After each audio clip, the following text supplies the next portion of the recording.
G'day guys, alternator removal on the Lexus SC430. Bear in mind, you're going to have to loosen the power steering pump. I haven't got the time to go into how to take the alternator out. If you're doing the job, that should be very straightforward. All you got to do with the pump is release the two vacuum lines off this clip. Okay, release the pump, bring it forwards, that's as far as it's going to go.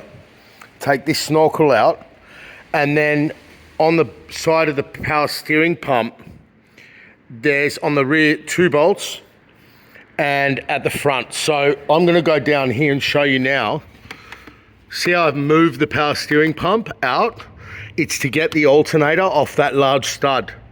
So release the pump. There's 3 bolts holding it, one nut on the, one nut on the front and 2 bolts, those 2, on the rear going to the block, and they are very, very tight, okay? Also, the bolts are quite shallow. These bolts all like to round off.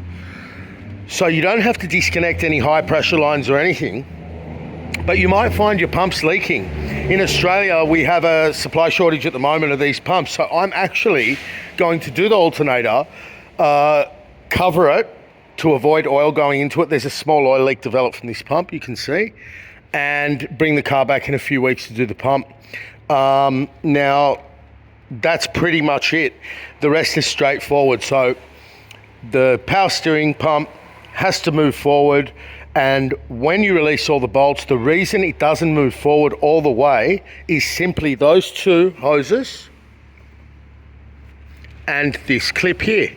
Once you move these off, you can now get your alternator out, as the top of the alternator sits behind the power steering pump pulley. Hope that helps. Okay.